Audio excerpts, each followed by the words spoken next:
നാമത്തിലെ ശകർമ്മക്കാരുടെ മുന്നിൽ അഭിഷേകം ചെയ്യുന്നു. അവിടുത്തെ ചൈതന്യത്തിന്റെ ശക്തി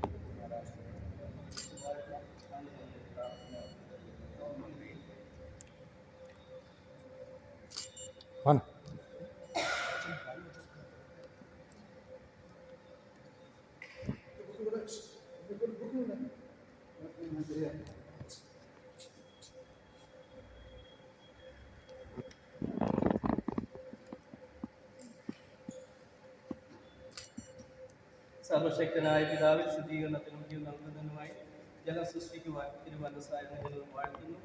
ദൈവമേ അങ്ങ് വാഴ്ത്തപ്പെടട്ടെ. പിതാവായ ഏകജാതനായ ക്രിസ്തുനാഥ അങ്ങനെ കുരിശിന്റെ ആത്മാർപ്പണം ചെയ്യുമല്ലോ. അങ്ങ് തിരുവാതിരത്തിലും ജലത്തിൽ നിന്നും അങ്ങയുടെ മരണത്തിന്റെ ഉത്ഥാനത്തിന്റെ ഫലമായി സഹോദരനുപോലെ അങ്ങയെ വാഴ്ത്തുന്നു.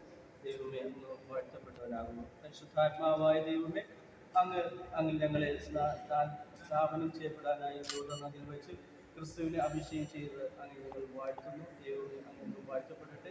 അങ്ങയുടെ സഭയുടെ വിശ്വാസത്തിൽ പങ്കാളിയാകുന്ന നിത്യജീവൻ പ്രാപിക്കുന്ന അങ്ങയുടെ ഈ മകനെ പാവനമായ ഈ തൃപ്തിയിലേക്ക് അങ്ങ് ക്ഷണിച്ചുകൊണ്ട് ഈ സൂചിപ്പിക്കുന്ന ദിവ്യദേശങ്ങൾ ഈ കുഞ്ഞിനെ ആധ്യാത്മിക നവജന്മത്തിലേക്ക് നയിക്കണമേ. കർത്താവായ ക്രിസ്തു വഴി ഞങ്ങൾ സമർപ്പിക്കുന്ന പ്രാർത്ഥന കേട്ടുകൊള്ളണമേ. മാതാപിതാക്കന്മാരെ ജ്ഞാനപിതാക്കളെ നിങ്ങൾ കൊണ്ടുവന്നിരിക്കുന്ന ശിശു ദൈവകൃപയാ ജ്ഞാനസ്ഥാനം വഴി ജലത്താലും പരിശുദ്ധാത്മാവിനെ പുതുജീവൻ പ്രാപിക്കാൻ പോവുകയാണ്. ആ ദൈവിക ജീവൻ പാവസ്പർശനമേൽക്കാതെ അന്യതിന് വളർത്തേണ്ട വിശ്വാസം ശ്രമിക്കുന്ന നിങ്ങളുടെ കടമയെ നിങ്ങൾ വിശ്വാസപ്രേരിതരായി ഈ കടമ ഏറ്റെടുക്കുവാൻ സന്നദ്ധരാണെങ്കിൽ നിങ്ങൾ തന്നെ ജ്ഞാനസ്ഥാനം നവീകരിച്ചുകൊണ്ട് പാവം ഉപേക്ഷിക്കുകയും ക്രിസ്തുവിന്റെ വിശ്വാസം പ്രഖ്യാപിക്കുകയും ചെയ്തത് ആവശ്യമാണ്. കാരണം സഭയുടെ വിശ്വാസം ഈ വിശ്വാസത്തിലാണ് നിങ്ങളുടെ കുഞ്ഞ് ജ്ഞാനസ്ഥാനം സ്വീകരിക്കാൻ പോകുന്നത്. നിങ്ങൾ പിശാചിനെ ഉപേക്ഷിക്കുന്നു, അവൻ സകല ദുഷ്കർമ്മങ്ങൾ ഉപേക്ഷിക്കുന്നു, അവന്റെ എല്ലാ ആർഭാടങ്ങളും ഉപേക്ഷിക്കുന്നു. ആകാശത്തിന്റെയും ഭൂമിയുടെയും സൃഷ്ടാവുമായ സർവശക്തൻ പിതാവുമായ ദൈവത്തിൽ നിങ്ങൾ വിശ്വസിക്കുന്നു.